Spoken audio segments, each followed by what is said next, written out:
Hi అండి, అందరూ ఎలా ఉన్నారు? నేనైతే బాగున్నాను. ఈ వీడియోలో మీకు నేను ఏం చెప్పబోతున్నానంటే మా పాపతో నా డే ఎలా గడుస్తుంది, అలాగే మా పాపకు నేను ఏమేమి తినిపిస్తున్నాను, 6th మంత్ నుండి సాలిడ్స్ ఎలా ట్రై చేస్తున్నాను అనేది మీకైతే చెప్పబోతున్నాను.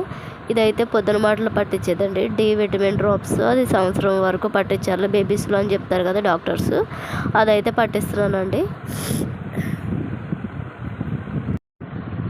నాకైతే అమ్మ వాళ్ళ ఇంటి దగ్గరికి వచ్చిన తర్వాత ఫుల్ జలుబు అయితే చేసిందండి. అసలు మామూలు కాదు, విపరీతంగా పట్టేసింది జలుబు. సరేనండి, నేనైతే తనకి మార్నింగ్ టైం అయితే ఇడ్లీ పెడతాను. తర్వాత మధ్యలో పాలు ఇస్తాను. పాలు ఇచ్చిన తర్వాత కొంచెంసేపు ఆడుకుని పడుకుంటుంది. ఆ తర్వాత మధ్యాహ్నం మాటలైతే ఇదిగోండి పెసరపప్పు, బియ్యం, ఒక బంగాళదుంప, కొన్ని ఆనియన్స్, కరివేపాకు, జీలకర్ర, ఒక వెల్లుల్లిపాయ, ఇవన్నీ వేసి అయితే నెయ్యిలో వేసి కుక్కర్లో పెట్టేస్తారనమాట. రోజు ఇదే అని కాదండి, ఒకరోజు బంగాళదుంప పప్పు అయితే ఒకరోజు ఏమో క్యారెట్ వేస్తాను. అలా అని ప్రతిరోజు ఇలా చేస్తాను అనుకోకండి. ఎందుకంటే బేబీస్కి ఒకటే ఫుడ్ అలవాటు చేస్తే అది ఒకటే అలవాటు అవుతుంది, వేరేది టేస్ట్ చేయలేరు. అందుకే వెయిట్ గెయిన్ కూడా తక్కువగా ఉంటుంది అనమాట. బేబీస్ వెయిట్ గెయిన్ అవ్వాలంటే ఇటువంటి ఫుడ్ అనేది స్టార్ట్ చేయాలండి. నేనైతే కుక్కర్లో పెట్టేస్తున్నాను. కుక్కర్లో పెడితే గ్యాస్ ఫామ్ అవుతుంది అని అంటారు. లేదండి, అది మీ అపోహ అంతే. ఎందుకంటే అది నానబెట్టుకున్నాం అనుకో, పెసరపప్పును బియ్యం నానబెట్టుకుంటే గ్యాస్ అనేది ఫామ్ అవ్వదు. మా బేబీకి అయితే నేను అలానే ఫస్ట్ 6th మంత్ కాదు కదండి, 7th మంత్ నుంచి స్టార్ట్ చేస్తాను నేను సాలిడ్స్. రాగి కూడా తినిపిస్తాను. రాగి జావ కాస్తాను అనమాట. అది చాలా మంచిది. ఒకరోజు ఇడ్లీ అయితే ఒకరోజు రాగి జావ అలా పట్టిస్తాను. అంటే మేము ఇంట్లో తినే వాటికి దగ్గరగా ఉండే ఫుడ్ మాత్రమే తనకి ఇంట్రడ్యూస్ చేస్తాను అనమాట, పెడతాను. ఎందుకంటే మనం సెపరేట్గా తెచ్చి సెపరేట్గా కుక్ చేస్తే వాళ్ళు మళ్ళీ మనం తినేది కంటిన్యూ చేయరనమాట. ఇదైతే పాపకి డైలీ తినడం అలవాటు అయిపోయింది. నేను ఉగ్గు కూడా తయారు చేస్తానండి. ఉగ్గు అయితే 7వ నెల 8వ నెలలో పెట్టాను. అలాగే ఈవినింగ్ టైం కూడా పెడతానండి. ఈవినింగ్ టైం అయితే మకానా, జీడిపప్పు, బాదం పప్పు అవి పౌడర్ చేసుకున్నాను, అదైతే పెడతాను. తర్వాత మధ్యలో మిల్క్ కూడా ఇచ్చుకుంటాను. ఈ వేసవికాలం కాబట్టి వేసవికాలం తగినంత వాటర్ అయితే ఇవ్వాలండి. ఫ్రూట్స్ కూడా నేను బనానా తినిపిస్తాను. బనానా లేక ఒక రోజు బనానా, ఒక రోజు ఏమో 3 డేస్ గ్యాప్ ఇచ్చి తినిపిస్తాను అనమాట. 3 డేస్ బనానా అయితే 3 డేస్ యాపిల్. ఇప్పుడు పపాయ పెడుతున్నాను, వాటర్ మిలన్ కూడా పెడుతున్నాను, సపోటా కూడా పెడుతున్నానండి. జాయిగా ఒకటి తినిపిస్తున్నాను. తను కూడా ఇష్టంగానే తింటుంది. ఏ హెల్త్ ఇష్యూ లేదనమాట, బాగానే తింటుంది తను. మీ బేబీస్కి ఎలా స్టార్ట్ చేశారో కామెంట్ చేయండి నాకు. ఈ వీడియో చూస్తున్న వాళ్ళు వీడియో నచ్చితే లైక్ చేయండి, షేర్ చేయండి, కామెంట్ చేయండి.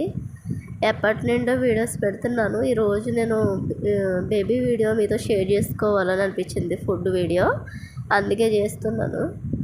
అంటే నాలాంటి తల్లులు చాలామంది ఉంటారు కదా, వెయిట్ గెయిన్ అవ్వట్లేదు మా పాప, వెయిట్ గెయిన్ అవ్వట్లేదు మా బాబు అని చాలామంది ఉంటారు కదా, వాళ్ళకి యూజ్ అవుతుందని నేనైతే పెడుతున్నాను. మీరు పెద్దవాళ్ళు అంటారు బంగాళదుంప పెట్టకూడదు, కాళ్ళు వాతం చేసేస్తే నడవరు అని. అది వాళ్ళ అపోహ అంతే. బంగాళదుంప ఏంటి, చిలకడదుంప ఏంటి, ప్రతి ఒక్కటి పెట్టొచ్చండి. అందులో ఫైబర్ కంటెంట్ ఎక్కువగా ఉంటుంది కాబట్టి ఏం పర్వాలేదు. బేబీస్కి ట్రై చేయండి, ఒక్కో బేబీకి ఒక్కో ఫుడ్డు డైజెస్ట్ అవుతుంది. మీరు ఒక 3 డేస్ చూడండి, బంగాళదుంప పెట్టినా, చిలకడదుంప పెట్టినా, ఏదైనా పెట్టినా. కానీ చాలా మంచి ఫుడ్ అండి, వెయిట్ గెయిన్ అవ్వడానికి బంగాళదుంప ఏంటి, చిలకడదుంప ఏంటి చాలా బెస్ట్ ఫుడ్. మా పాపకు పాపం ఆకలి అయిపోయి ఇంకా మా అమ్మ నా దగ్గరికి తీసుకొచ్చింది. లాగా అయితే మామూలుగా లేదు, జలుబు చేసి అమ్మోయ్ అసలు తట్టుకోలేకపోతున్నాను. సో ఇదనమాట, ఇలా అయితే చేస్తాను. తను కూడా ఇష్టంగా తింటుంది. ఇలా చేసి పెడితే ఏ పిల్లలైనా ఇష్టంగానే తింటారు. అదే ప్రతిరోజు ఒకే ఫుడ్ అంటే వాళ్ళు తినరండి. మా పాపకి పప్పు తోటకూర అంటే పప్పు పాలకూర, పప్పు బీరకాయ ఇవన్నీ ఇంట్రడ్యూస్ చేస్తాను. అవి కూడా చక్కగా తింటుంది. ఒక ఫుడ్ ఇంట్రడ్యూస్ చేయాలి. సెర్లాక్ అవి పెడుతున్నారు, అటువంటి సెర్లాక్ లాంటివి మంచివి కాదండి. ఎక్కువ ఇంట్లో తయారు చేసుకోండి. మదర్స్ ఉంటారు కదా, మంత్స్ బేబీస్ ఏం సాలిడ్స్ ట్రై చేయాలి అని అదైతే ఒకవేళ నన్ను అడిగితే నేను చెప్తానండి. ఎందుకంటే నేను స్టార్ట్ చేశాను కాబట్టి నేను ఎలా పెట్టానో ఏంటో అనేది మీకు చెప్తాను. మ్యాక్సిమం నేను వెయిట్ గెయిన్ అవ్వడానికి హెల్తీ ఫుడ్డు, తన కడుపు నింపడానికి, హెల్తీగా యాక్టివ్గా ఉండడానికి, గట్ హెల్త్కి చాలా ఉపయోగపడుతుంది. చాలా బెనిఫిట్స్ కూడా ఉన్నాయి. మీకు కావాలంటే నేను వీడియో చేయమంటే వీడియో చేసి పెడతాను. మదర్స్కి, న్యూ బోర్న్ మంత్స్ బేబీకి కొంచెం సాల్ట్ అయితే యాడ్ చేశాను నేను. సాల్ట్ కదా, పసుపు, సారీ. నేను సాల్ట్ కానీ చక్కెర కానీ అసలు యూజ్ చేయట్లేదండి దేంట్లో కూడా. ఎందుకంటే బేబీకి 1 ఇయర్ తర్వాతే నేను సాల్ట్ యాడ్ చేద్దామని అనుకుంటున్నాను. కొంచెం పించ్ ఆఫ్ సాల్ట్ అయితే, పసుపు అయితే వేసాను.